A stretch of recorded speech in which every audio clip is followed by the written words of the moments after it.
Hello film fans and welcome to this episode of the Sherlockian. So episode 6 of Frozen Planet then, which was rather sobering if I'm honest. I had been expecting something quite similar to what we got, to be honest. All throughout the entire series of Frozen Planet 2, there's been a very strong environmental message, stronger even than normal BBC wildlife documentaries. And as you would expect with an entire episode dedicated to the perils of climate change, this one was not for the faint-hearted, but very good all the same. I won't say I enjoyed it because that sounds a bit weird when you're seeing, baby penguins, slowly shivering to death and then being eaten alive by seabirds. But I certainly thought, well, it was very thought-provoking and I really liked what they did. I thought it was incredibly mature, even by the mature standards set by the BBC's Natural History Department. So what particular bits really stood out for me? Well, I really enjoyed the bit with the polar bears. I mean, I quite liked that bit. It was kind of, I would say it was light relief, but it was certainly less heavy, shall we say, than some of the other parts of this particular episode. I really enjoyed, in particular, the defences that Ranger had around his house to hungry polar bears. And it was quite amusing. He had a quite dry Russian sense of humour. I really like that he was banging nails into that board. And he goes, and this is truck to deter bears. And I go, yep, that would probably deter me if I was a bear, massive nails in a board. Nothing sophisticated. Yeah, just a sort of basic DIY. Even a DIY idiot like me could probably do that. But no, I enjoyed that part, and I particularly liked the way they actually managed to sort of gather, shall we say, polar bear hairs in order to analyse the sort of the health of the bears in question. I really liked as well when they were they had the bait and they told you what was in it, and it sounded absolutely foul. And I really liked how professional it looked as well. It looked like something you might buy off the shelf. It wasn't quite an aerosol can, but it looked quite kind of that kind of thing. It makes you wonder, the dedication of the scientists involved in that particular study, and really studiously making it up beforehand. So no, I really enjoyed that part. And it was nice to learn that at the present moment in time, the polar bear population of that tiny little island hadn't become, overpopulated. Although, of course, there's always a danger that might happen in the future as ice continues to melt. But no, it was a kind of light relief from some of the more heavier topics. Such as, well, the one that really stirred me, I'll be honest, was the one with the Inuit community in the north of Canada. Because, a lot of the stuff they talk about, about global warming is stuff they've talked about for, for years. I mean, I'm only 24, but I can remember all throughout my life people saying, if the ice sheets continue to melt, polar bears will have, less ice to move on, or penguins, there's kind of landmark species people used to talk about global warming. But we never really think, do we, about the people it will actually affect. People will say, increased flooding, or, isn't there that statistic that, if global warming continues and sea levels continue to rise, almost the entirety of the Netherlands will just be underwater. There was that fact we learnt at school that King's Lynn, which I don't know if any of you know, some of my viewers know are in America. So King's Lynn is in, he says vaguely, it's in East Anglia, so it's in kind of that sort of eastern bulge on the side of England. And there was a statistic we learned that which we had to put in our essays when we were doing GCSE geography when we were about 16. About dangers of rising sea levels. And it was that King's Lynn would be underwater. I don't know why that one stuck in my head, but it did. So you think of like the damage it will do to say Western Europe, but you really don't think about the damage it will do to people whose entire way of life really hinges around the changing of the seasons in the Arctic. So, the Inuit have had roughly the same way of life for thousands of years. And, obviously some things have changed. They now use, for instance, weapons like guns when before they used things like spears. I mean, I know they still use spears in certain circumstances now, but, there are certain technological changes that have occurred, but generally speaking, their way of life, living off the land, hasn't really changed that much. And now that's under threat. And the idea that, entire communities, I mean, obviously, saying they'll be wiped out is, it sounds hyperbolic in a way. And what I mean is not the people involved will necessarily be wiped out because they can obviously move. But the communities that on kind of the edge of the world will just disappear. The people will have to move elsewhere. And that really stirred me, because the man seemed, that they interviewed, he seemed very, he didn't seem angry. He didn't even seem, passionately upset. He just sounded almost tired, as if he almost considered it was like inevitable. It was completely out of his hands. There was nothing he could really do about it. And that really made me feel deeply guilty. I mean, I wouldn't say I consume energy any more than anybody else in Western Europe, but I do have a petrol powered car, and obviously I use products that have fossil fuels in them. So I certainly have a carbon footprint. I felt this deep sense of shame that my actions had affected somebody else somewhere in the world that I'd never even thought about. So that really stirred me, and well done to the BBC, because it's very well done, very tactfully done. It's not overly emotional. I must be honest, I'm kind of quite a cynical person that finds displays of outward emotion, it's sort of over the top emotion, kind of irritating. I always assume, probably sometimes wrongly, I have to admit, that such emotion never really stems from genuine feeling. It comes more from a desire to play up to the camera. But no, that kind of just quiet acceptance of a terrible situation really, really made me want to change my own way of life, and hopefully, it made a lot of people with more power and authority than myself feel a similar way. But yeah, that was probably the highlight of the episode for me. It really stirred me. The other thing that, in a similar vein, that really stirred me was David Attenborough's narration. Often, obviously, in documentaries, David Attenborough is somewhere. He'll be, for instance, in Frozen, even in things like Planet Earth 2, he's in a hot air balloon or standing on a skyscraper, that kind of thing.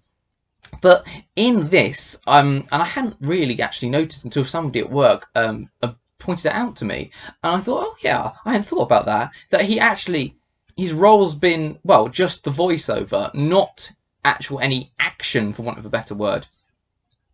And this episode actually features him a lot, but in a studio watching events on a screen, and his narration is very typical of David Attenborough. It's very understated, it's very quiet, but there is an intense kind of passion and feeling behind it, which again really stirred me. You sort of think, this is a man who spent his entire life talking about the natural world, and now he's in his 90s, and he can see the problems, and he's not going to be around much longer to have to face them. But the idea that even at that age he was still very much focused on improving the natural world, and trying to persuade people that it was worth saving, again, that stirred me on quite an emotional level, I have to admit. I thought it was very moving and very, again, beautifully shot and well done by the BBC. I mean, hats off to them again.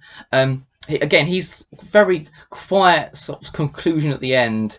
I can't quite remember exactly what he said, but he basically said, we must do something. And the way it focused directly on his face, and that really intense stare from these, essentially the eyes of an old man, but still quite clear and bright and capable of, clear and rational thought.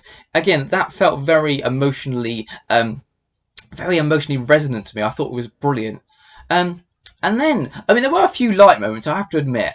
I really enjoyed the bit, and this is incredibly childish of me. It was that bit when they were looking at, I think they were looking at water flow levels in I think it's the Himalayas, but I don't think it ever actually specifically said that.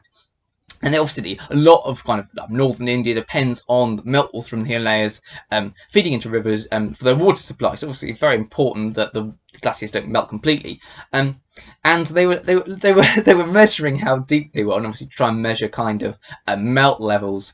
And I just really enjoyed the equipment they used. It was fantastic. It looked like a bunch of scaffolding poles, like loosely tied together, and then hung from the bottom of a helicopter. Those boom things you get at like concerts, or your child's production at school, that they sort of hang off the sides. The sort of the side lights are on. It looked very similar to that, kind of a gantry affair. And then they hung it under the bottom of this helicopter and then lifted it up. And I don't quite understand how that measured, or why it was really necessary to have that entire thing underneath a helicopter to do the job, but clearly it was. But I just really enjoyed it, particularly when they radioed into the pilot, and you can hear they say, "Oh, how's it going up there?" And he says, "Oh yeah, it's a little sketchy, but everything's going well so far." I thought, yeah, actually, I'm not surprised it's a bit sketchy. Or hung a massive metal contraption underneath the helicopter. I'm not sure it was quite designed for that,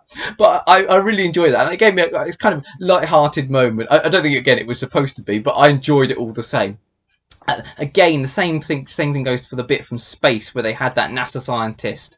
Didn't actually specify where she was, but I think she was probably in the International Space Station. Again, I actually said, didn't I, in my last review, that bit in the trailer looked and reminded me of something from Star Trek. And actually, I didn't even twig at that point when I said that comment that they were actually in space. I thought they were in an aircraft. I said actually that window looked a bit like a gun turret on a bomber, and it does look like one, but it clearly wasn't.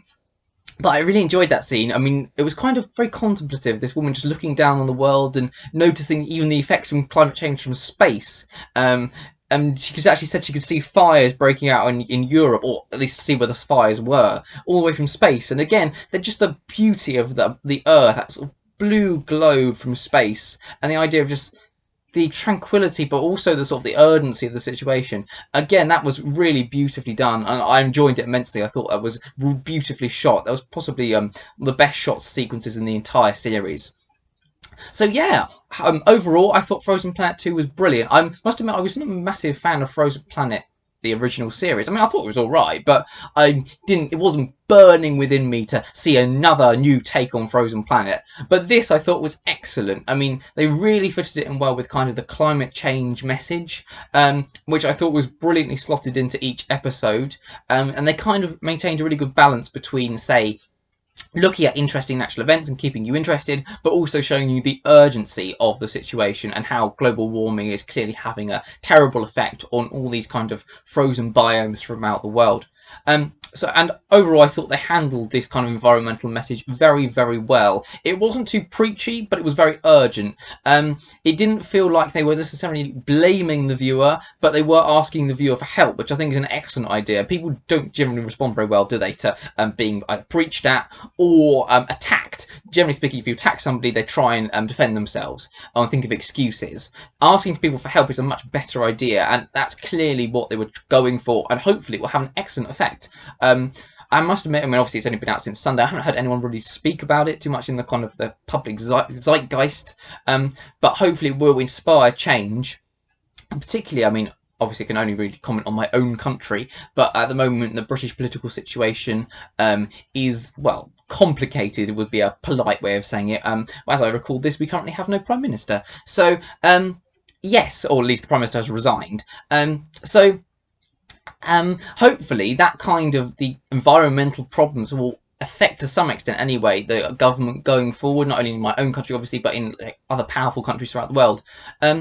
We can only hope, obviously, and obviously I make this appeal not just to everybody watching this video, but obviously to myself, to try and do the best we can, because I mean, we've only got one planet at the moment, and at the moment we appear to be ruining it. So it would be a lovely idea if we could try and reverse that as much as possible.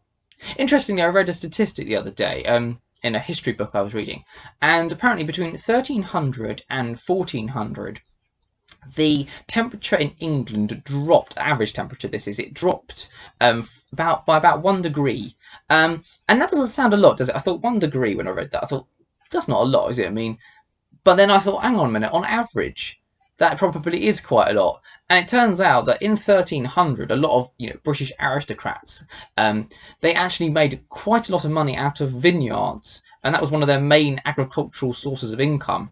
And then by 1400, there were virtually no vineyards left in southern England. That's how much the sort of the climate change of 1 degree on average in a country can affect the weather. Weirdly, now quite a lot of vineyards are starting to reappear in southern England. So obviously it shows that there is some kind of cyclical effect with climate change. But the danger obviously is, at the moment, that climate change is just exploding. And unless we try and do something to reverse that kind of explosive acceleration of climate change, then frankly we're stuffed. But anyway, that was the Shilockian. Thank you very much for watching. I hope it didn't get too preachy at the end. It wasn't intended to. I hope you enjoyed this video and the entire series of my reviews of Frozen Planet 2. I mean, you can catch up on them, obviously, if you look at the playlist on my channel. If you consider subscribing to the channel, I'll be very grateful. You can also follow me on Twitter. The handle is in the description below this video. Anyway, thanks very much for watching, and I'll see you in the next one, hopefully. Goodbye.